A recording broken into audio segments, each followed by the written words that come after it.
नमो नमस्ते गुरवे महात्मने विमुक्तसंगाय सदुत्तमाय नित्याद्वयानन्दरसस्वरूपिणे भूम्ने सदा पारदयाम्बुधाम्ने नमस्ते नमस्ते विभो विश्वमूर्ते नमस्ते नमस्ते चिदानन्दमूर्ते नमस्ते नमस्ते तपोयोगगम्य नमस्ते नमस्ते श्रुतिज्ञानगम्य नमस्ते नमस्ते तपोयोगगम्य नमस्ते नमस्ते श्रुतिज्ञानगम्य स्वराज्य साम्राज्य विभूतिरेषा भवत्कृपा श्रीमहिमप्रसादात् प्राप्ता मया श्रीगुरवे महात्मने नमो नमस्तेस्तु पुनर्नमोस्तु नमो नमस्तेस्तु पुनर्नमोस्तु नमो नमस्तेस्तु पुनर्नमोस्तु नमस्तस्मै सदैकस्मै कस्मै चिन्महसे नमः यदेतद्विश्वरूपेण राजते गुरुराजते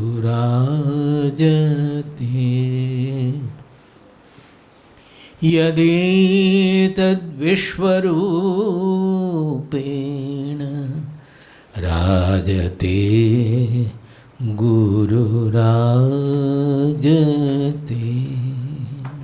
Hari Tatsat. So we have dealt with enough about the bondages created by the three gunas. What are the three gunas and what are the bondages created by the three gunas? Now we have to work on the how to get freed of that bondages created by the gunas. That also, as our title suggests, that we have to utilize the gunas to get out of the bondages. Because we are a product of gunas. We don't have anything else except our real identity, which is beyond gunas. But whatever we do in the form of activity, sadhana, everything, it is within the fold of the gunas. The gunas are binding us. Applying the gunas, we have to get liberated. Now let us go to 11. Chapter 14, 11th verse. Sarvadvareshu dehesmin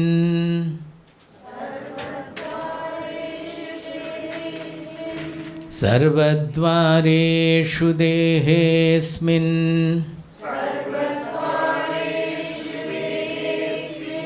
Prakasha upajayate Jnanam yada tada vidyat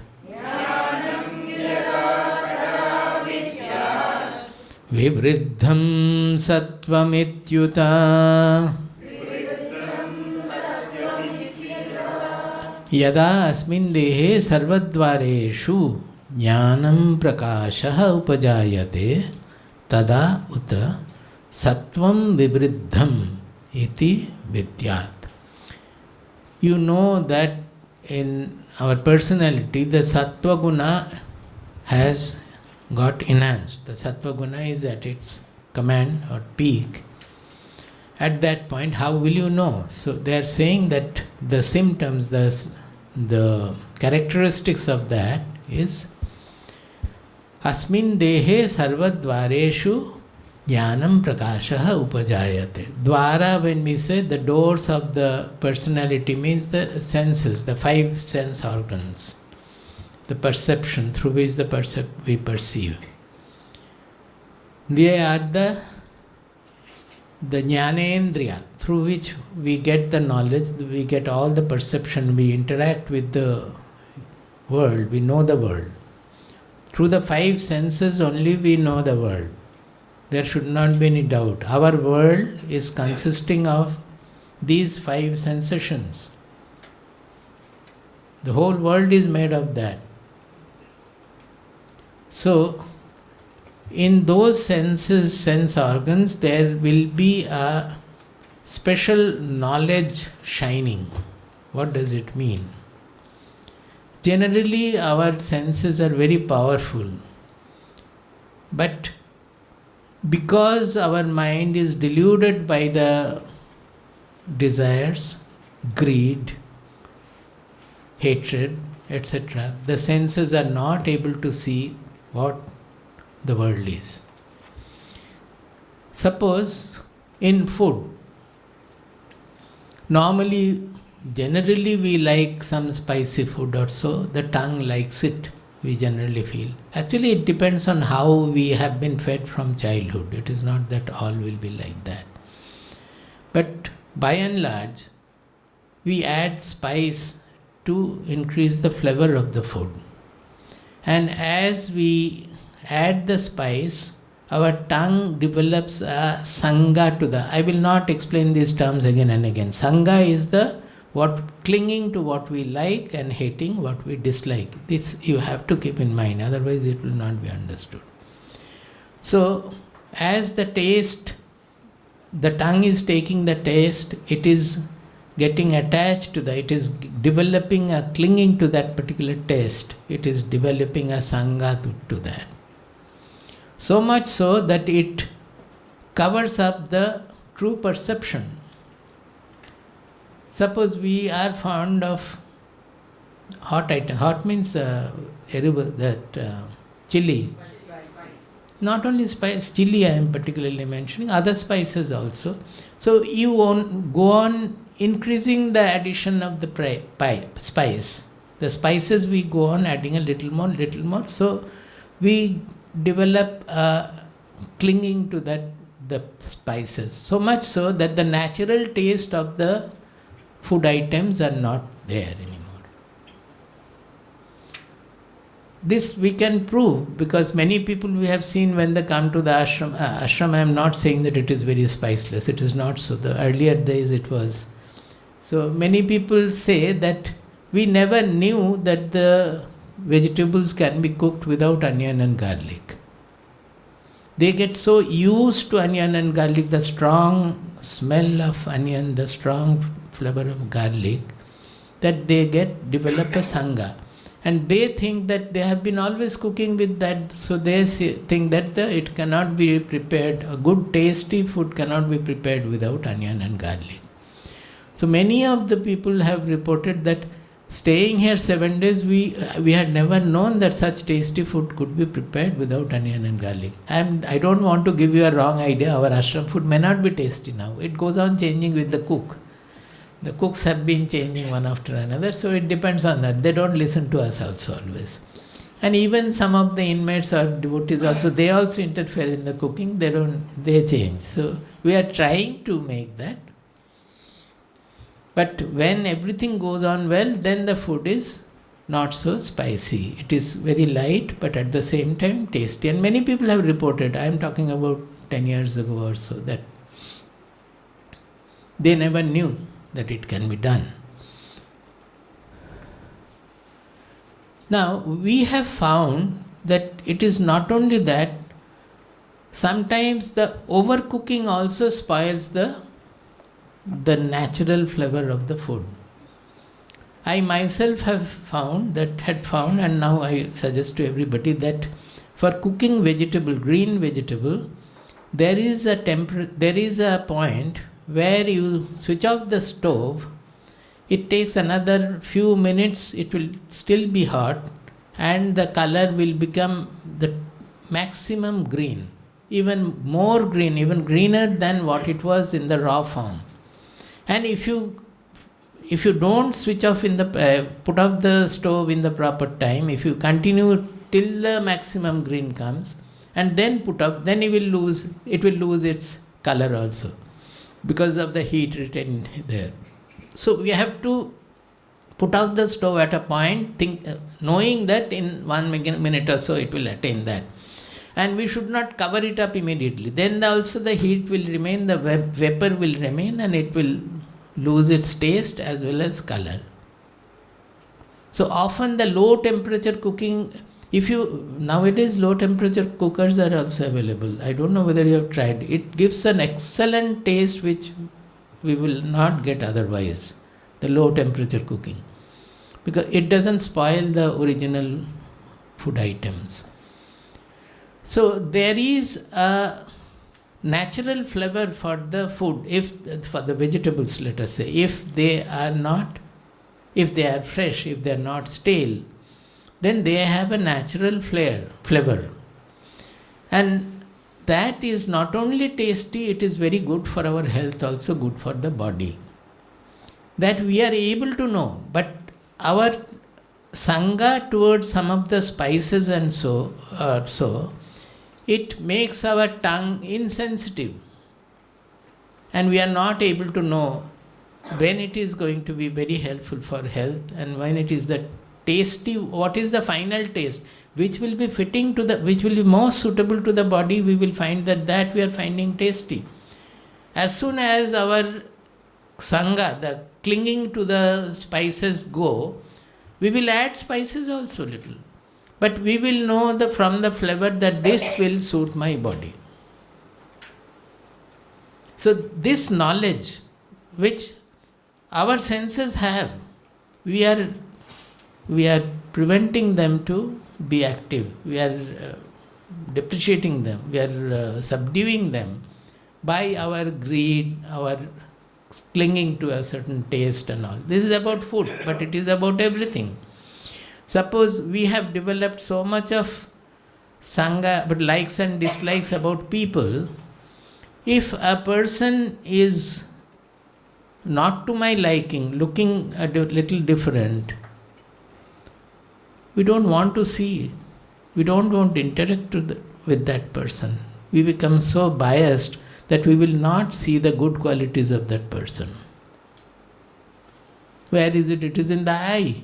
The jnana is gone. Maybe that person is looking ugly, but he has lot of values which we can easily see. But the eyes are given to so much of preference and prejudice that it takes only to these people I will speak, and those people I will not speak.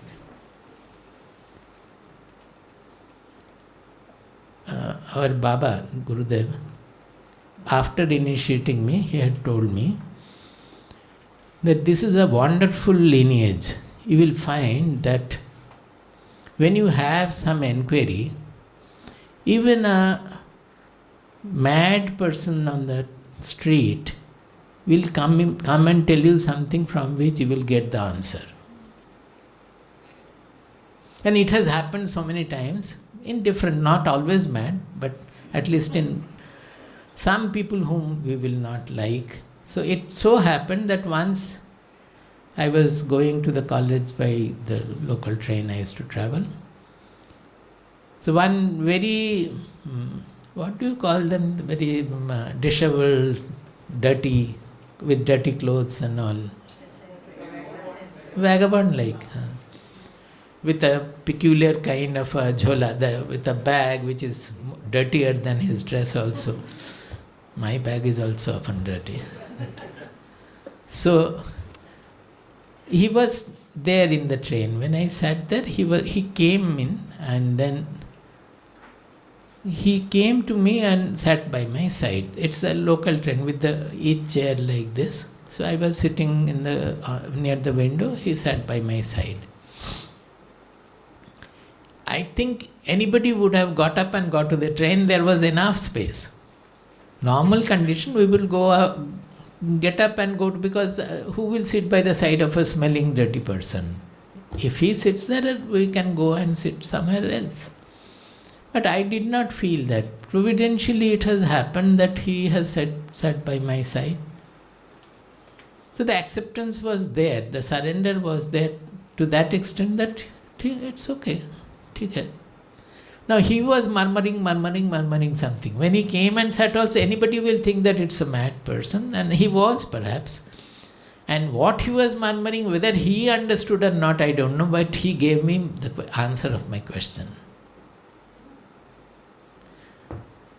He was speaking about something happened, about a story, something.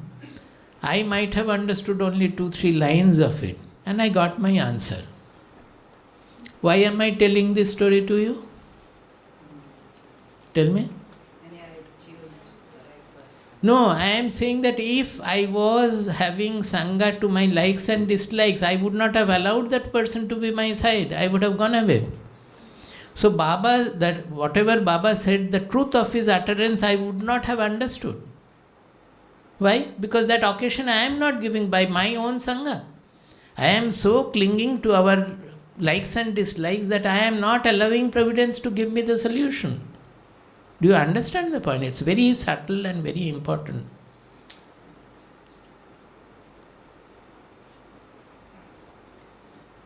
So always we have to be free of our Sangha. To understand, to be freed from the Guna Sangha comes like that. That there is a knowledge coming in. When the Sattva Guna is at its peak, all the sense organs will become extremely sensitive. But that sensitivity will not always be helpful to us, because we have developed preference and prejudice. We should allow it to work. That is when another instance I am giving one day. Generally, when we were working in, not in college, the next IIT, we had a small girl, very good girl, tribal girl from the village who used to come and do our service. So generally he would not help in cooking. She would do, she would do all the other things and all. Very, very good, sweet, smiling girl. I used to take her on my pillion to the market also. It's very loving. Now one day when I came back, seeing the vegetable, I asked Ma that, who has cooked the vegetable today? Did you not have enough time? Just see, I have not started taking food. Now I was surprised.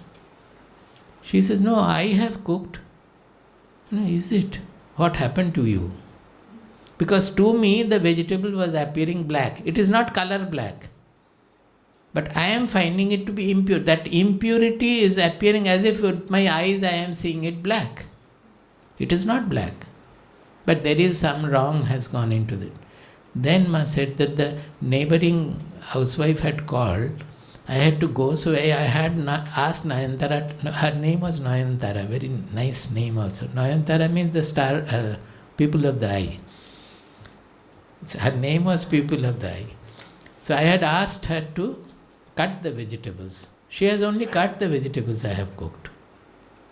So in spite of all her goodness and everything, in her constitution something might have been there which is not suitable for our food.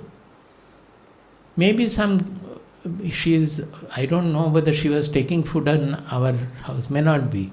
So some greed will come, some special fascination may come, then also the food will get, subtly it will get impure, it will become impure.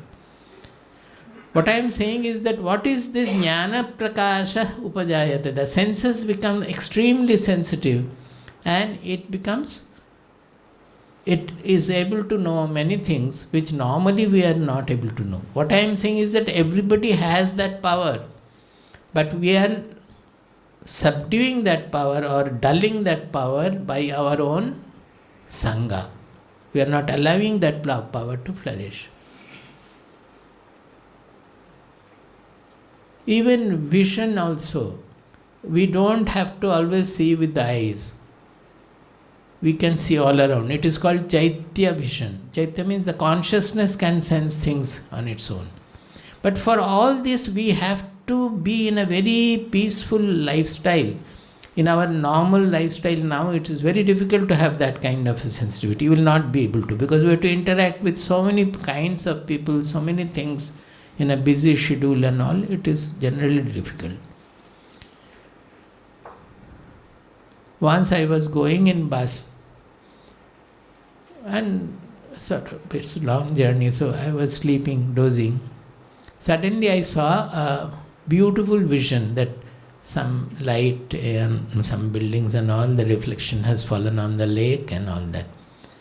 So I could have easily thought about that it is a dream. But what happened is, at the moment I saw this, I got up means not from the seat. I opened my eyes, nothing was there in front. I looked back and found exactly the same scenery behind. So it was there in my mind for quite some time that how did it happen? I understood that it is a sensitivity which has suddenly come and it will go also, but how did it happen? I had gone to my relative's marriage, and there my eldest sister also had come. That day she opened her bag, the lady's bag, and took out a book and said that this I have purchased new, and showed me. I opened the book, and where Sri Aurobindo is saying about this vision, direct vision of the consciousness. So it is my hired knowledge. I am saying that the Chaitya Drishti he has spoken about. But I could understand what he is speaking about. Now suppose when I met my sister and he had shown me the book, if I had neglected that, no, I am taken initiation from Baba, so I don't want to see Aurobindo's book. I could have, people are like that generally. I don't have to see that. I did not do that. I had the humility to whatever she is showing, I just took and opened it and I got the instruction from there. What I am saying is that this 100 times it has happened, whatever Baba has said. That if you have a real inquiry in mind and looking for it, somewhere from nature the reply will come. But what my point is that we have to be tuned to nature too, and that tuning needs removing the sangha from whatever we are interacting with. Not to cling to anybody, not to hate anything. Not to cling to anything, not to hate anything. Do you understand anything from that? There are many examples like that.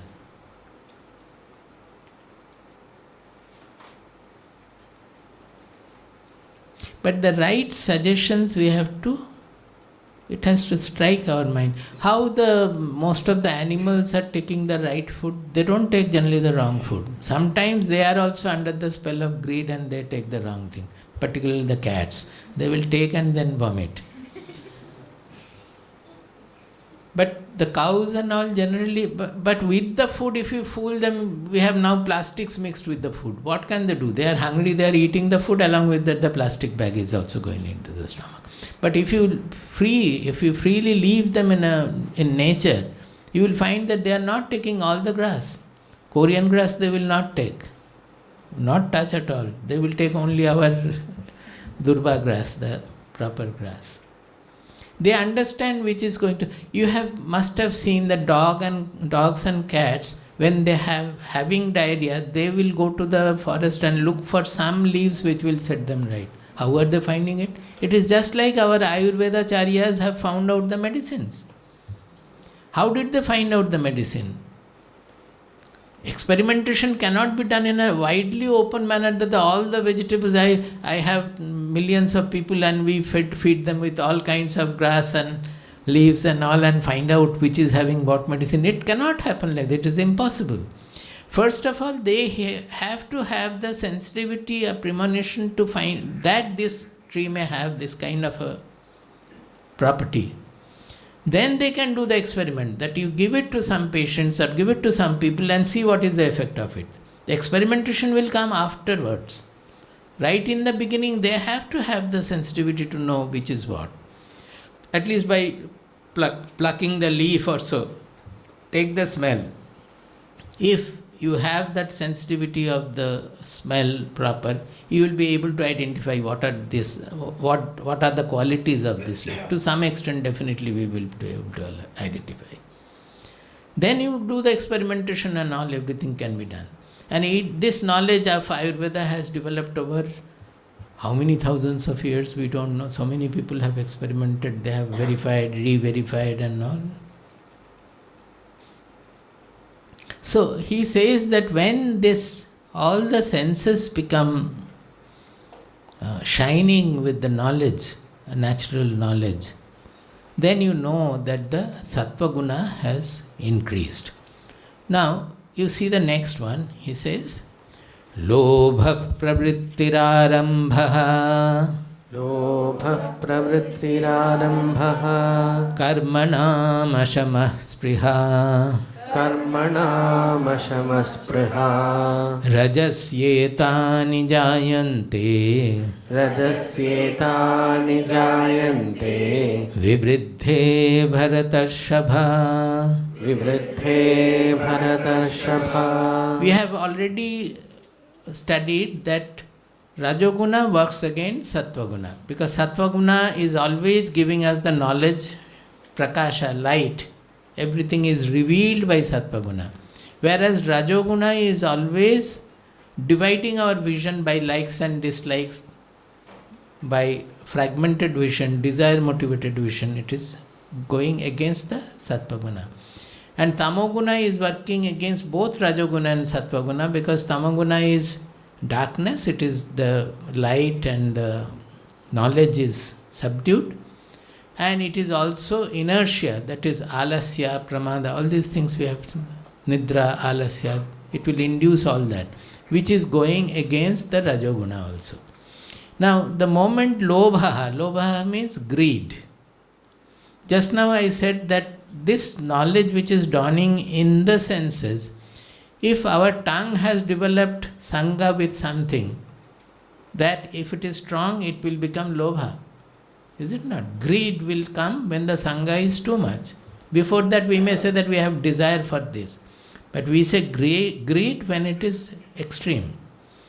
Now, when there is extreme greed means it will not allow you to see the truth. It is working against, see how it is working against the Sattvaguna. That jnana which is revealed, which is shining in the indriyas, that will not be able to shine if the Rajoguna is at its side, because it will give rise to lobha.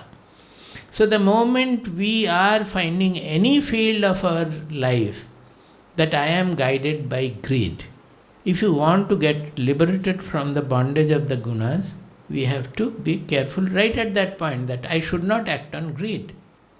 Let me find out what it is. And I will be guided by the properties of the situation, by the characteristics of the situation. What am I to do? Am I to go this way or that way, to accept it or reject it? If our greed is there, we will not be able to. Now, greed is a very easily understood example. But the other two here is pravrittihi arambha. Pravrittihi means always to engage us in desire motivated activity. Nivritti means withdrawal from that. Now, if the Rajoguna's effect is to always engage us in desire motivated activity, naturally that desire there will create the Sangha, or the Sangha will create desire, whichever way. It will subdue the knowledge of the Sattva Guna. It will not allow us to take the proper decision. We will be guided by our likes and dislikes. Arambha is that we always want to take up some job, new job, this job, that job. We are never satisfied with anything. Karmanam ashamaspriha, that is also like that. That we cannot sit in meditation, we all know. But forget about meditation. We cannot sit even silent for a certain time.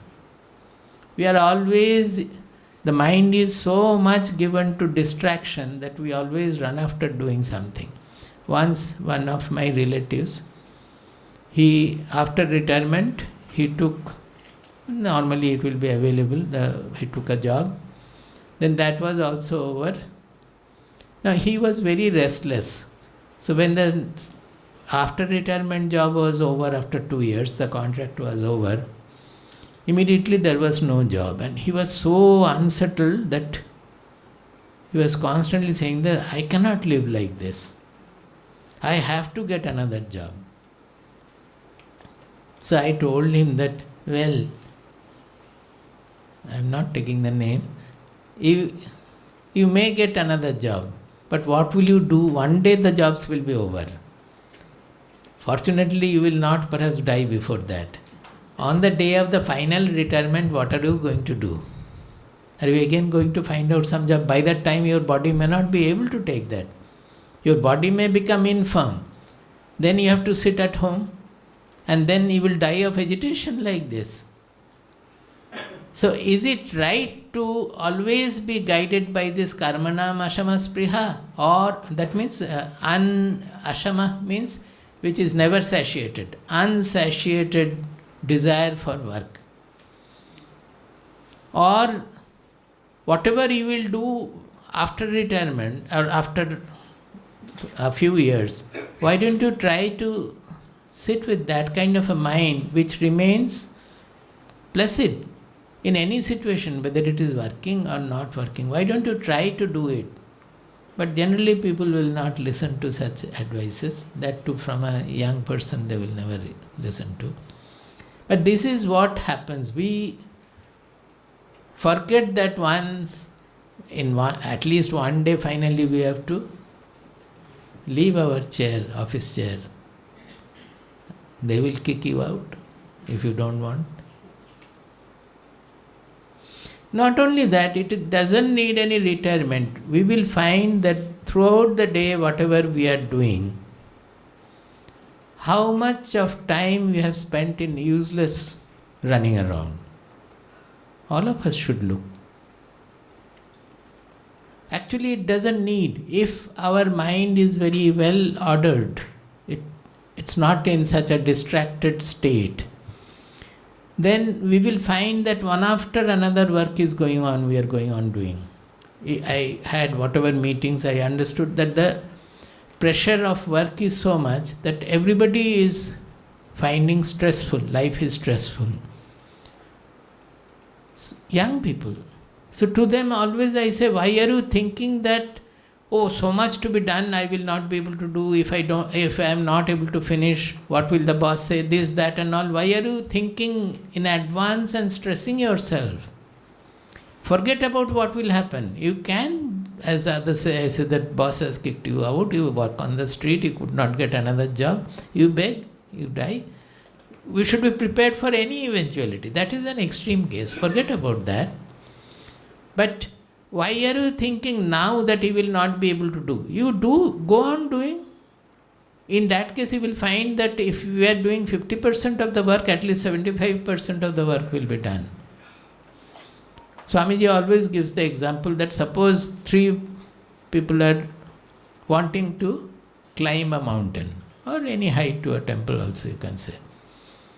But going near the foot of the mountain, one person said, oh, it is so high, I will not be able to. So he remains there.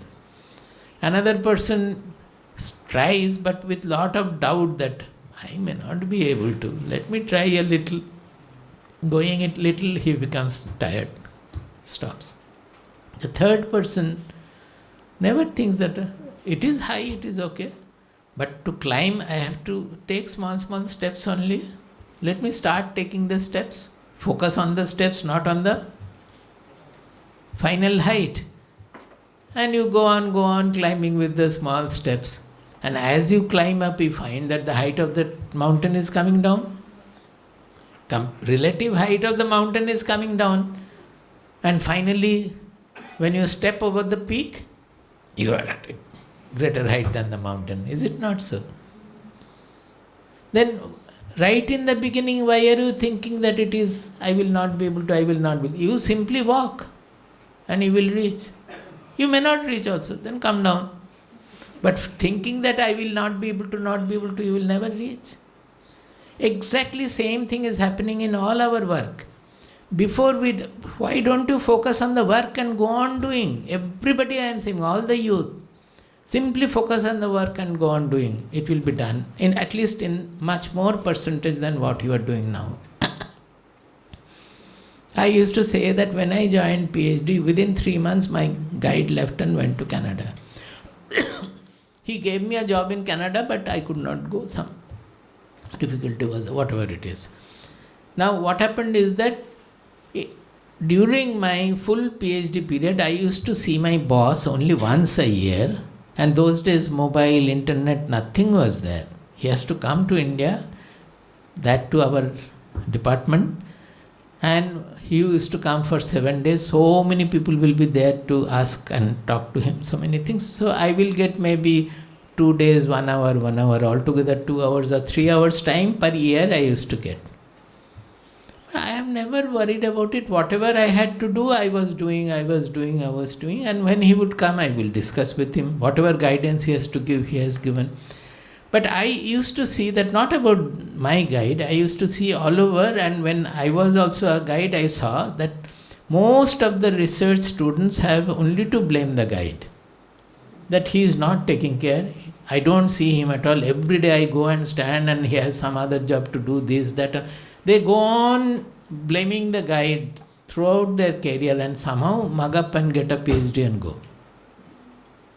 Actually, their work will be much better if they focus on the work. And the guide will give the right guidance in the right moment. We don't have to worry that. If guide is a proper guide, definitely he will guide you in the proper manner. But if we constantly go on complaining about the situation, then how can we work? This we are doing everywhere, at home also, is it not? Complain. Without complaining, can we not just go on doing things just like the river, as I say, flow like the river? What is it doing? It doesn't know that I have to meet the sea even. What is it doing is following the gravity. Gravity is the natural force which is drawing the river to its own source, sea. It has originated from the sea and it doesn't know where it has to go. It is simply following the natural contour of the surface. And what is pulling it? It is pulling, gravity is pulling. So it is surrendered to the gravity. And it flows. Then on the way, it is doing so much of service. Animals and human animals are drinking water, plants, they are growing. So many things it is doing. If it says that I don't know where to go, let me not move now, let me be here. It will end up in a pool of water which dries with nothing.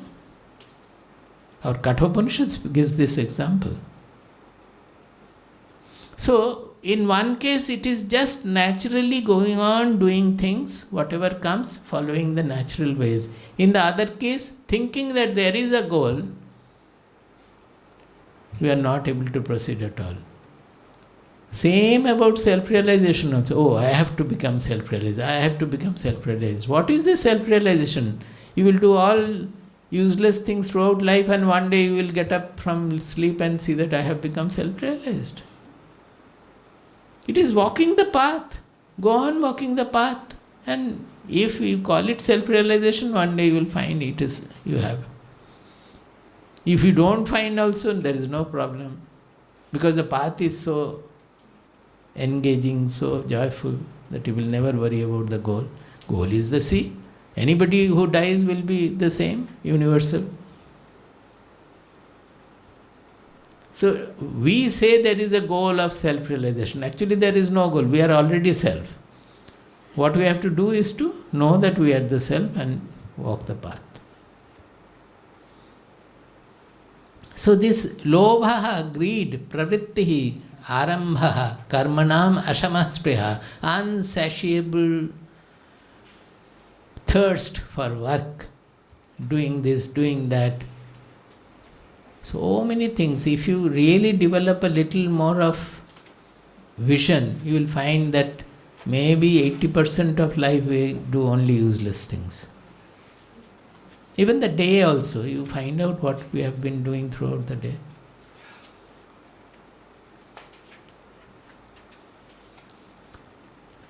Then comes the Tamo Guna, 13. Aprakasho apravrittischa Aprakasho aprapritischa pramado moha evacha pramado moha evacha tamasyetani jayante tamasyetani jayante vivriddhe kurunandana. vivriddhe kurunandana. So this I don't have to say, it is already said so many times. The tamoguna effect is aprakasha, the reverse of prakasha. That means knowledge and light, awareness, revelation. It is just the opposite of that. You will find that the mind is becoming dull, the intelligence is becoming dull. Even simple things by reading you will not be able to understand. And apravrittihi, whatever to be done, there will be always a refusal to. What is the point? Market, tomorrow we will go to the market and see whatever is there, I am happy with that. Actually, not happy with the food, but doesn't want to go to the market. That is the main thing. In IIT there is a market where everybody used to go in the morning for buying things and all. So we were going in the morning to the Upanishadic class. So one day we met a colleague over there.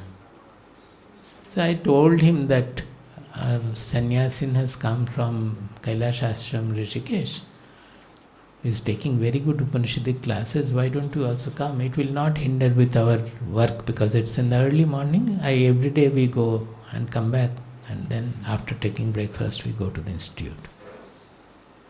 He just listened to it, then said that you have not heard what Ramakrishna Dev have said.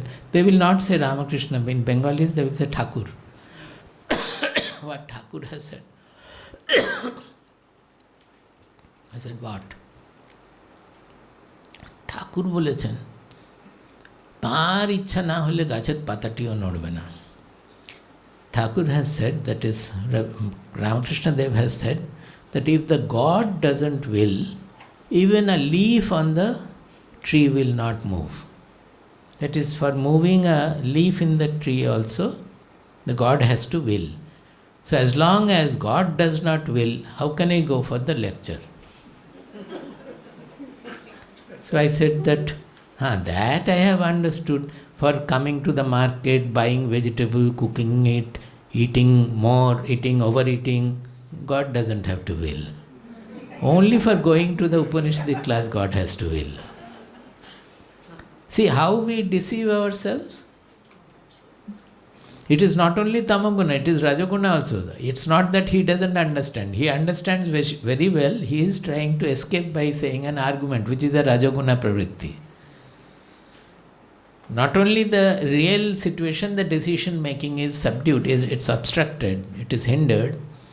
The buddhi is deceiving him by showing a wrong path to show an excuse to avoid. Pure Tamoguna, I have a story. It is not known, but my father used to tell me the story that whenever we will be lethargic, our father used to tell us, remind us. See, it was the story he doesn't have to tell every time. We knew that story. He will say that, ki pipu fishu hecho. Pipu fishu. P-pu. P-I-P-U. And fishu is P-H-I and S-U. Or S-H-U. What is the story? Two brothers. Both of them were equally idle. Absolutely idle. They were sleeping on the same bed they used to sleep. They would not move at all. Even if the father calls, rings the bell at their ear, they will not move. So father used to put water on their face. Cold water on their face. Like that. It's absolutely idle. So one day, so happened that the house was on fire. There was fire in the house. So the one boy who was lying like this, then the fire was on that side, he felt the heat on his back.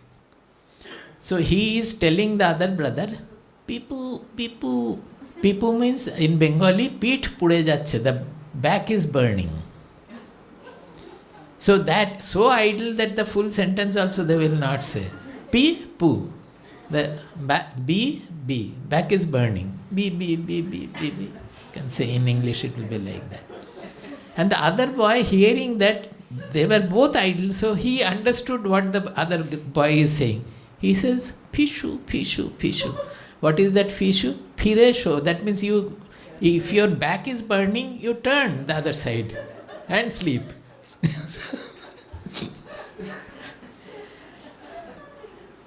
These are all extreme examples of idleness. In our ashram, once we were looking after cows. Then two calves would be there. I had to give generally the food and all. The servants were there, they would not always do, and not fully. And in case of any injection to be given, they are all that mixed breed cows, so very often they would fall sick. The injections had to be given. Swamiji himself used to, when I went there, I found that Swamiji is giving injections, so I learned from him how to give the injection also. It's not easy because the cow's skin is very, very hard, thick. You have to throw the needle like this and it has to just pierce. So the cow was about to deliver. So generally during delivery, sometimes we will wake up through the night, intermittently go, see and come back like that. Swamiji also used to do. I also used to do, and we used to fix up when to go, when not to go, etc. And towards the end, the last, if we know that tomorrow will be the delivery or so, we will ask our gardener to be there, and throughout the night he will be there with us, because we don't know when the delivery will take place. Now it so happened that that gardener was not there and the cow was about to deliver, and it was not an easy delivery. Myself and Swamiji, we tried to pull the calf from the womb. We were not able to. It needs more strength. Now our Chota Swamiji was very hefty and powerful person, but very lazy, equally lazy also. So we were calling him, he would not come generally. Any such cases, if we call, his guru is going, but he would not move. He would not go generally. So what happened that we were not able to do, then Swamiji went and started scolding him and calling that, get up, it is already half out and we have to, otherwise the cow will die. He just a pishu that turned the other side, and then Swamiji threw the pillow, another pillow on the cot was there, he threw it to him. He caught hold of the pillow and started. This story Swamiji often tells, that the kind of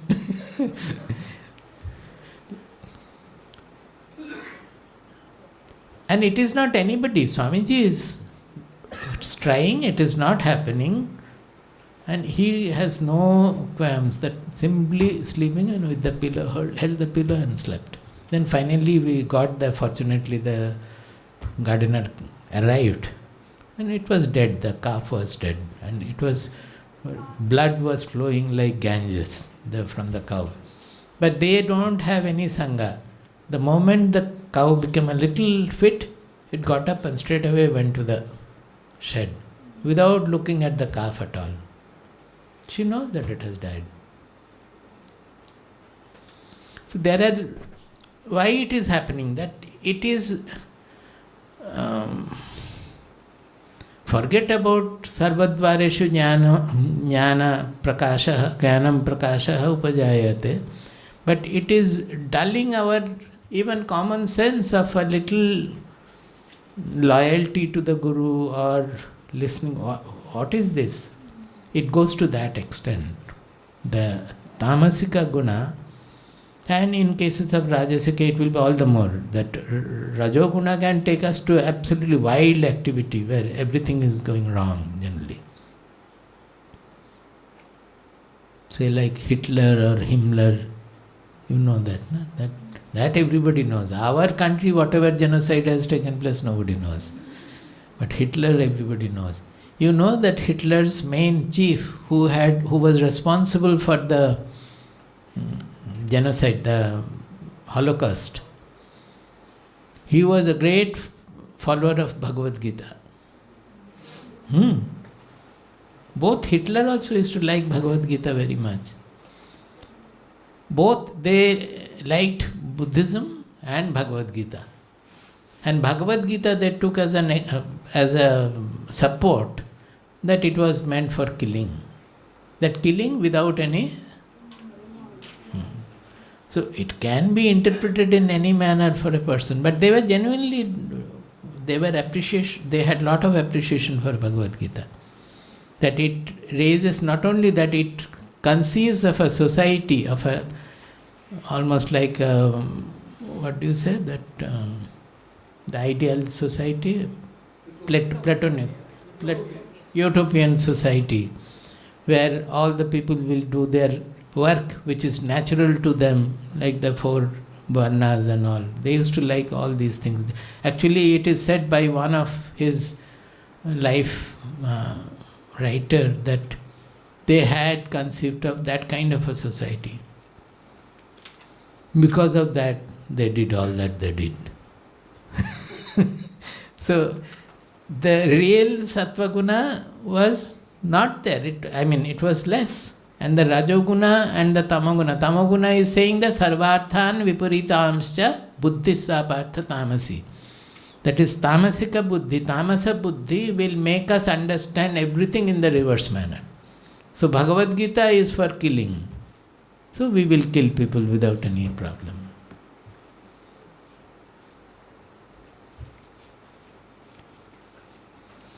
Aprakashaha aprabritishcha. So aprakashaha means it is against the sattva guna. It will not allow us to see the truth. It will not allow us to have the proper knowledge. It will dullen the knowledge. Aprabrittihi. It will not allow us to move also, take to exertion where it is necessary. It will always create lethargy. And pramadaha. Pramadaha means the mental lethargy. Inattention.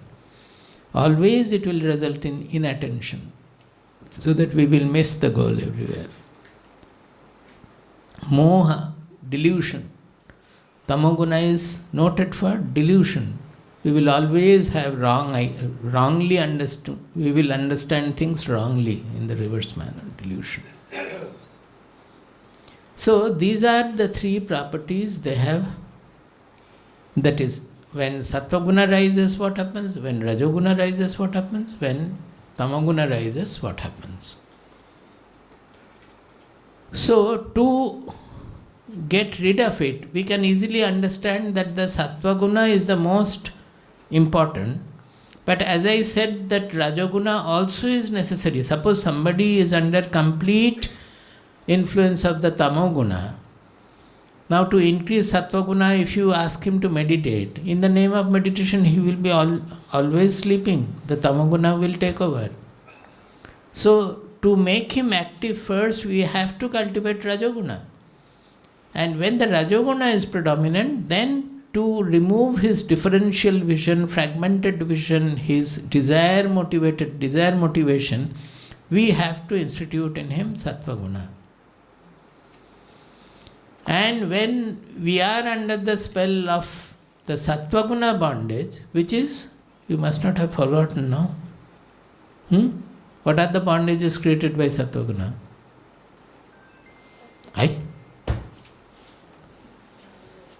Sukha Sangena Badnati Jnana Sangena Chanaka. So much of time we have spent on that. On the Sattvika Sukha and Sattvika Jnana. What is Sattvika Sukha? Just reading scriptures or thinking about the truth wherever The knowledge of the unity in diversity is given. That gives lot of joy. Whenever we are able to get out of the constricted vision and get the knowledge of the entire universe or universal identity or so, it gives us lot of joy. Even in physics also people get that joy. Reading the Shastras, people get that joy. Because everywhere, what is physics doing? It is unifying all the different visions. Unified field theory is the ultimate of physics. So it is an unified vision. So whenever Sattvika Jnana is what? Abhivaktam vibhakteshu. Sarvabhuteshu yenaikam bhavam apyamikshati. You have forgotten everything. You read Bhagavad Gita yourself. How can I teach? It is always giving us the one in diversity, unity in diversity, and that gives a great joy and that kind of a knowledge. So Sattva Guna also will bind us to that. Even the meditational sukha is Sattvika sukha, those who are successful. Otherwise it is Tamasika sukha. You know, in meditation there are so many kinds of samadhi discussed, of which one very common is Jada Samadhi. Jada Samadhi. You will become like a stone. You will not have any knowledge there. Anything will not be known. Just like a stone you will remain. And getting up, you will be very happy that I had samadhi. What samadhi? You remain like a stone? You remain 100 years like a stone? Will you have any benefit?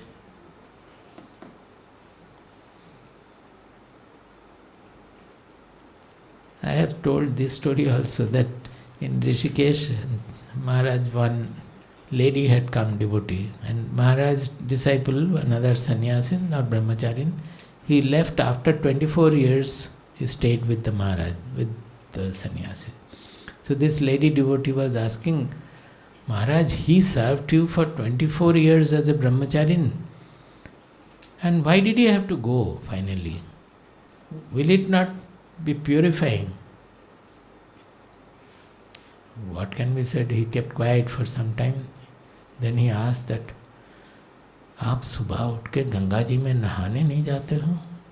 In morning, don't you get up in the morning and go to take bath in the Ganges in Rishikesh? Yes, Maharaj, I go. Did you see that there are many stones in the river? In Rishikesh you will find stone blocks there in the river. Yes, Maharaj, I have seen. सैकड़ों साल गंगा जी में नहा रहे हैं, पत्थर ही नहीं रह गया. For thousands of years those stones are taking bath in Ganges, but the stones remain stone. So like that, if you remain with the Tamo Guna and Jada, with a saint, with the purest of the saint and the most powerful of the saint also, if you remain like a non-receptive Jada Vastu, the stone, then will there be any improvement? You will remain like that. There has not been any improvement. You didn't get the story, meaning? So, this Sattva Guna bondage, those who are, I was saying that even in meditation, there are various kinds of states. So one is a Jada Samadhi, where a person will remain like a stone. So all these cautions are given in various scriptures, like Mandukya Upanishad, Mandukya Karika also. They have discouraged all these things, that you should stop. It is called Laya. Laya means your awareness will go. You will remain like a inertial object, like an inert object. Laye sambodhayet chittam. It is in Mandukya Karika, I believe, no? In Swamiji's book it is there, that Brahma Vidya Abhyasa, it is there. That in meditation, whenever you find that you are moving towards Laya, you should not get into it. You should try to get away from it. Now, what I was saying is that those who are able to have successful meditation also, for whom it is the joy, bliss as we say, because that Anandamaya Kosha, the real joy is coming from within, not knowing that we are running after things to get some little bit of joy from here and there. Actually, it is not coming from outside. Whenever the mind is peaceful, the joy, a little touch of joy we get, which is welling forth from within. Actually, we are constituted of ananda. So, the first discovery people make when they meditate and go in is to discover the anandamaya kosha. That is, they get the bliss, we say. That is not like the usual joy. It is much, much different from that. So when they get that bliss also, they get caught by that. They develop sangha to that. So every day they would like to have the taste of it. Earlier they were trying to enjoy the sukha from the objects. Now they try to enjoy the sukha from within. That is also a bondage. That is also a sangha. That is the sattvika sukha. Atma buddhi prasadajam. Sattvika sukha I have read the other day. It is coming from our real deep within our real identity. In Bhagavatam also it is there. Where from? This is from Bhagavatam, Srimad Bhagavatam 11.25.29. 11th skanda, 25th chapter, 29th verse. Sattvikam sukham atmotham. Sattvikam sukham atmotham. The sattvika sukha is rising from the soul, from our deepest, inmost layer of personality. Vishayotham tu rajasam. Rajasa sukha is coming from our engagement with the objects or objective situation. Vishaya means when we are interacting with the objects. So Rajasika sukha will come from there. Sattvika sukha will come when we are engaging with the inmost self, Atmatham. You get it? One is coming when we are interacting with the outer world, another is coming when we are interacting with our inmost identity. Tamasam moha dainyotham. Whereas tamasika sukha, what we get, it arises from delusion only. And dainya means self-pity. Dainya means self-pity. That is why we say that you have done something wrong. You look into it, why you have done, and correct it and go ahead. But generally you will find, I have done something, oh, I am useless. Nothing can be done by me. Such a person, correction also will not come. This is tamasa quality. If something wrong has been found, the Sattva Guna will tell us that what is wrong, where I need the correction. And with Rajo Guna and Sattva Guna, we have to effect that correction. We have to incorporate that correction. That's all. It will go. The impurity will go. Without doing that, we will get depressed that, oh, nobody likes me, I have behaved like this, I have behaved like that, depression, grief and whatnot. So that is called dainya, self-pity.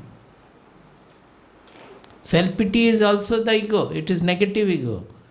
And haughtiness or egoisticness is the positive ego. Both are ego. Positive means not in the real sense, the one is upgoing ego, another is downgoing ego. Both are bad. Nirgunam mad apashrayam. That is, Krishna is saying, or Lord is saying that whereas the sukha which is nirguna, that comes when the sadhaka, the seeker, takes refuge in me. Here lies the solution, that in sattvika sukha also we have to get rid of. How to get rid of? We have to surrender.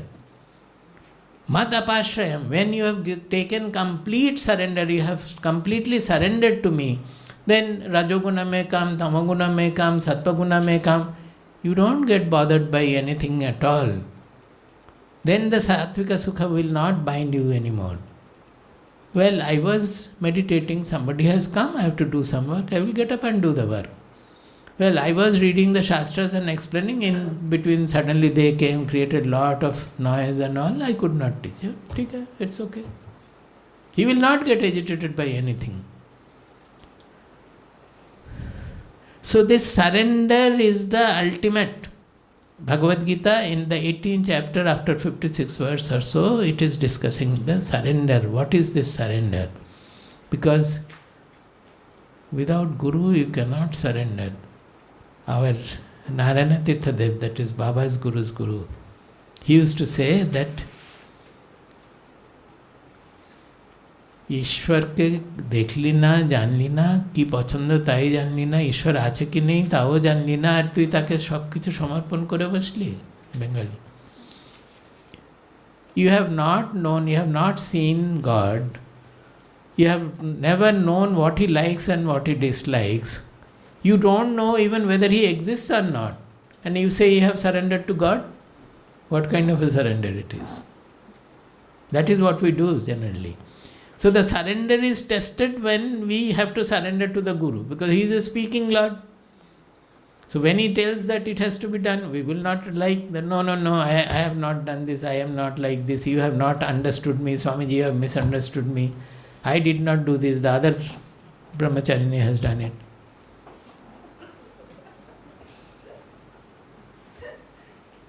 So the real surrender, and that is the way of finally getting liberated. Without surrender, nobody can get liberated. Just now you heard Aravindan singing that Gatistvam Tameka Bhavani. What does it mean? He is calling the mother, the Shakti, the mother, Bhavani. Gatihi Tvam, you are the ultimate goal. You are the ultimate goal. Tvam Eka Bhavani. You are the only one refuge for us. Because the Shakti, you say Kali, you find that Mahadeva, the Shiva is lying below and Kali is dancing on him. Shiva is like a dead body, he is just lying without any action. It is actually a symbol that the consciousness, the Brahman, the Atma, it doesn't do anything at all. It is just, provides the substratum for the Shakti, for the energy to play on it. Every day I am saying the whole universe is appearing on our consciousness. It means that, in an imagery, that the whole universe is the dance of Kali, dance of the Shakti. And where is the dance taking place? On Shiva, the consciousness. Shiva means Atma actually. The correct explanation of Shiva, word meaning of Shiva also is Atma, the most auspicious, the ultimate auspiciousness, which is the Atma. So it is the Kali's dance, the whole universe is the dance of Shakti, Mata, on the substratum of consciousness. So we, by self, those who are looking for self-realization, they are wanting to know Shiva. Is it not? But the Shiva is obstructed by the Kali, they are afraid of Kali. Unless Kali is pleased, that Shakti is pleased, he will not be able to have the ticket to meet the Shiva. So you have to surrender to the Lord, which is the whole universe by whose Shakti is going on. Surrendering him, then she will keep away and Shiva will become visible to us. We will know that the whole universe is a dance, that there is no truth at all. It's all consciousness and consciousness. You write camera here and water here and fan here. Is it not all air? Like that the whole universe, the bad, good, outer universe, inner thoughts, dog, God, everything is just a writing on the consciousness alone, nothing else. But to know that, we have to surrender our ego. Nirgunam mad apashrayam. One who surrenders, he becomes freed of all the guna bondages. Okay, tomorrow I will again take. Prabuddham vimuktam vikaradihinam prasannam sada nityabodhasvarupam param nischalam nirgunam sarvarupam sadanusmarami pranami prabuddham vimuktam vikaradihinam prasannam sada nityabodhasvarupam Param Nishchalam Nirgunam Sarvarupam Bhajeham Sadanusmarami Pranam